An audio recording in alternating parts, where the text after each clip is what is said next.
Baritones, what's up, y'all? I hope y'all are well and in good health, okay? If you don't know who I am, I'm going to tell you right now. I am Jaren. I am a voice teacher, speech trainer, and the founder and owner of this prestigious studio, the Jaren MLK Studio. This video has been requested a lot in the last, 3 days. 6 people have requested this video, within the last few days. No joke. So then I'm like, maybe I should take a look at this video and actually do an analysis of it. So here we are. So before we get into that, I want to tell you that this is more so an analysis and not a reaction. So I'm going to start and stop a lot while the video progresses. So if you like starting and stopping, then go on to another video. But if you mind doing the kind of thing and starting and stopping in the moment and talking about things as they happen, then this is the channel and the video for you, so stick around. Y'all, let's get into it. Here is a voice analysis of Miss Patti LaBelle singing Summer Over the Rainbow at the MLK celebration.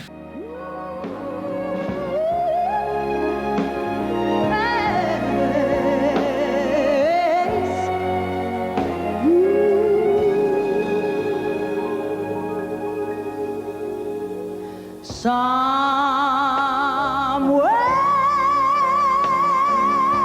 over the rainbow. I like hearing her this full in this era of Patti LaBelle. Her belting is on the money here. It's just strong and full and still has that soprano ring, but a full soprano ring. It's not like a pingy soprano ring. It's like a full, thick soprano ring. Way up high. Way, that tongue is up and that mouth is like a smile. Way up high. And that open, more spread position can really help notes stay bright and stay pingy, stay forward, especially for high voices like Patti. You know, I have a high voice too, kinda. So in many cases, I will make things more bright and spread that way to kind of make it work for me acoustically when I'm singing. She does that too. And that spread mouth position is kind of the magic of Patti. It's one of the many things that makes Patti, Patti.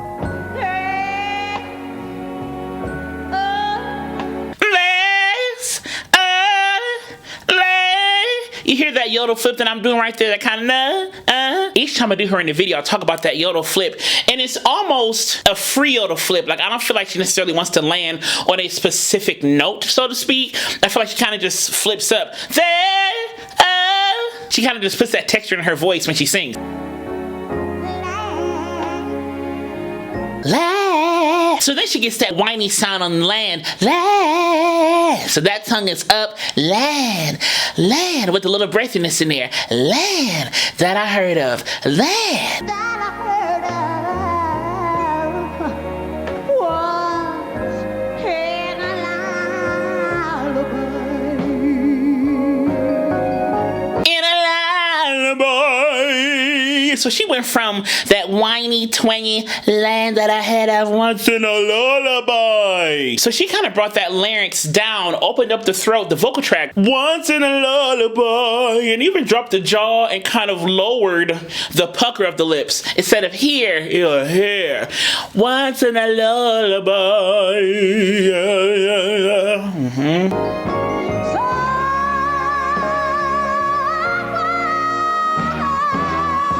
She has this power, this drive in her voice that can be carried throughout her entire range. She really keeps that thick vocal fold drive throughout her entire voice in this song here. She just has that prowess, that power. And I think part of that power is her natural aggressive nature when she sings. She goes for broke each and every time. So I think that going for broke really plays a role in how she can just literally bite into the sound. Almost like literally she kind of somewhere over.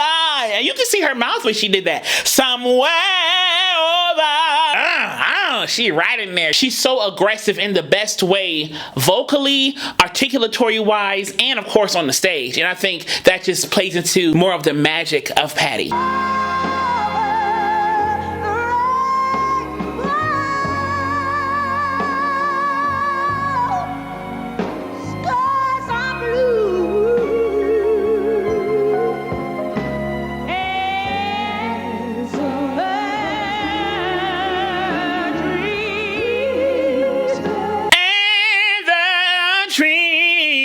There's that brassy Patti again. And the dreams, that tongue. And there was a little bit more of a gathering, kind of a puckering, or a gathering of the lips a little bit, which kind of gathered the sound and made it more focused. And the dreams.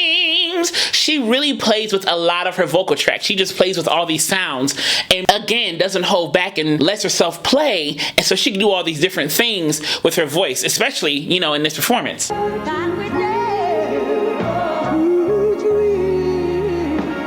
That we dare to dream. dream. So that we dare had that twangy, brassy Patti. That we dare to dream. That y'all came forward to dream.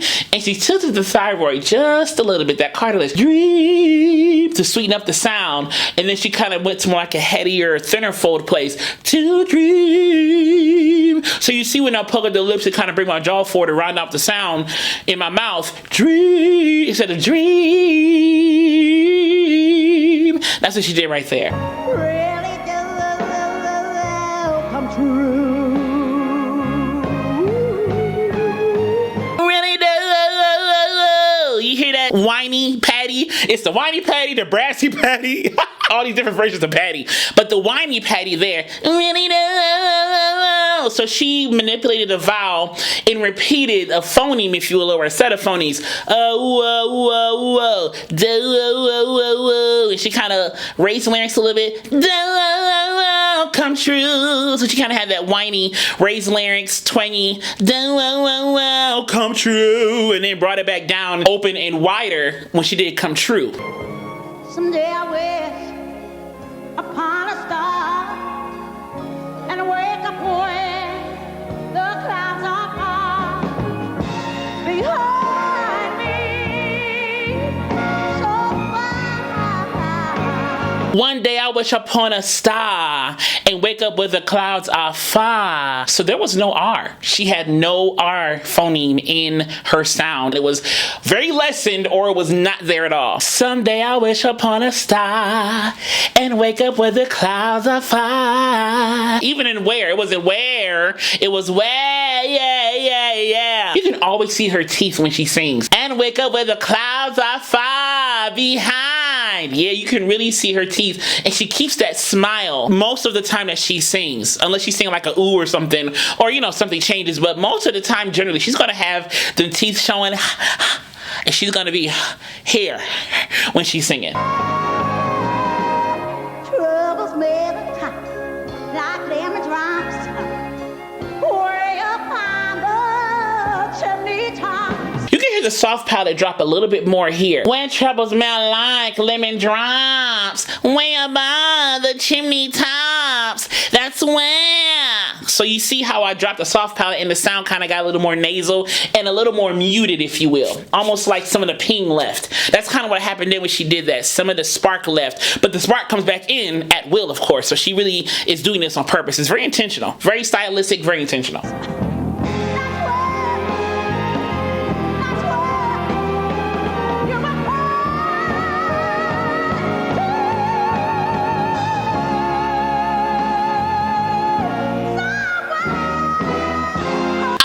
She's just so free on the stage when she sings that she here, she right here, okay? Then she just lets it free right there. And I feel like even all of this gives her some kinesthetic movement to help her relax, possibly. And I still feel like, though she's moving around a lot, she still uses these breathing muscles. You got to do something to anchor yourself to do this kind of singing. This is not just yelling. This is not just free for all. I'm just going for it. This is very stylized. This is very her. This is very artistic, and it's very intentional. So I feel like there is definitely still a technique that she uses, and it may be something that she does naturally. She doesn't even know that she does it, but whatever. There is still some kind of vocal function technique that she is using to support this intense singing that she's doing here.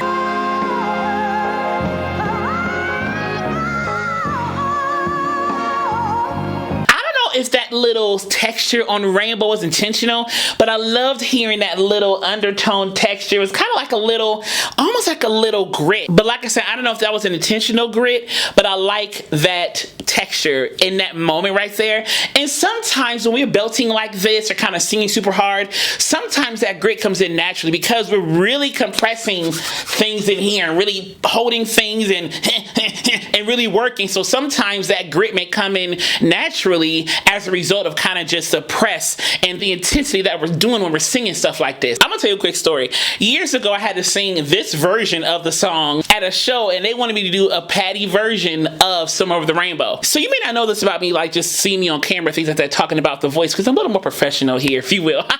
But when I'm at church and stuff like that, singing, or if I'm on stage singing and a song is good to me, oh, I'll be one of the ones to walk the aisle. I'll get up on a pew. I'll lay down on the ground, all that kind of stuff. Oh, that is me 100%. And those who know me in that setting will say, yep, that is definitely me, Jaren. So usually when I get songs in church or a song in a show, I get a cordless mic, or I'm the last one, or I get a long mic cord because they know I'm gonna walk around. I'm gonna do what I need to do because it's how I sing. It's how I am when I'm singing those type of songs. Of course, I could be still too and do all that kind of stuff, but most times when I get songs, or songs like this. So when I had to sing this song, I remember how hard it was to do That's Where You'll Find Me and go to that head voice right there. That's where you'll find me. Like doing all that kind of stuff, I was like, wow, this is not easy. And I did it for 2 days straight. It was a 2-night show. And the second night, I was like, uh-oh, this is about all I got. I don't got another night in me. Luckily, it's only 2 nights. I just want to say all that to say how intentional and artistic and difficult singing like this can be. And she makes it look like it's easy. You know, like she's kind of up there singing and people just think she yelling. And no. She ain't yelling. This is not yelling. This is not just screaming. This is an intentional way of singing that many people can't sustain this type of singing. Some people can. Some people have that natural ability to sustain this type of singing because that's kind of how they're made up. But other people, this is not their gift, you know, but clearly this is her gift, and she can go there, she can do it and drive and go, and she's always gonna give you a show no matter what. And that's one thing I love about Patti, is that her technique, her vocal function is also giving you a show. How she uses her voice, how she uses her body is also giving you a show, but it's helping her sing the way she wants to sing as well, in my opinion.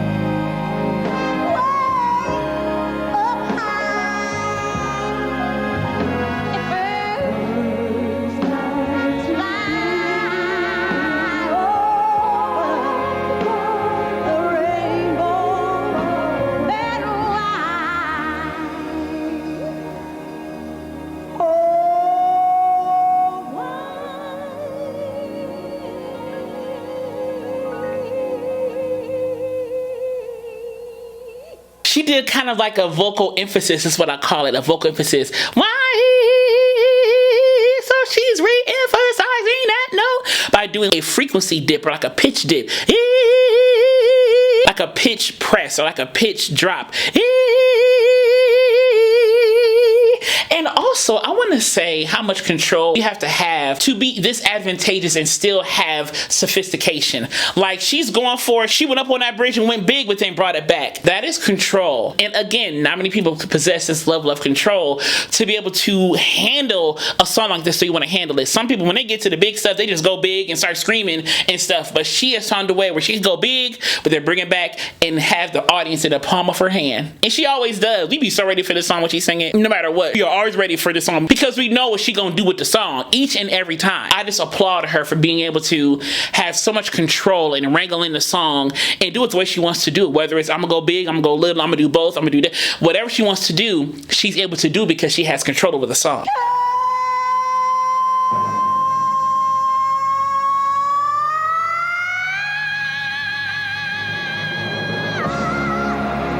So you notice that slide, the resonance changed because the vocal track, the shape of the laryngeal space changed. The sound kind of got more pingy and twangy.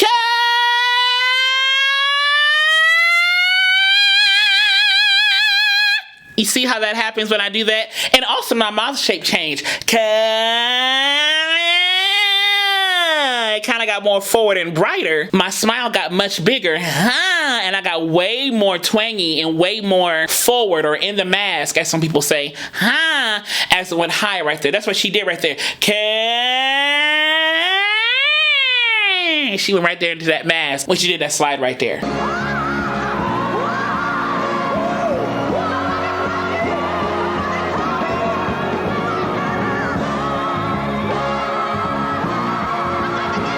In my brain, she walks so Fantasia can run, because that Wing flapping is so Fantasia to me, in my opinion. I'm always like, she walks so Fantasia can run. You know, I mean, I just love when she does that wing flapping because the song can low-key take you there. When I sang this song for that show, like, to me, it was a gospel song. For me, like, I was treated like a gospel song. I mean, think about the words.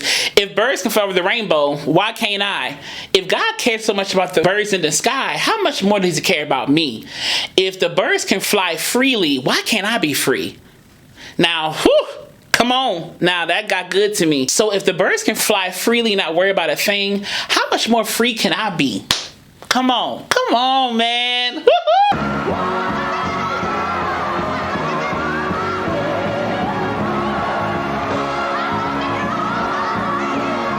Now she's going for broke. I'm gonna get over. I'm gonna get up. Whatever she's saying, she's going for broke and walking around the stage, running around the stage. Yeah, she is such a great risk taker when she sings. Exhibit A, just going for it. You know, just biting into the sound, biting into the moment, biting into everything. She just controls it, and I love that. I love that.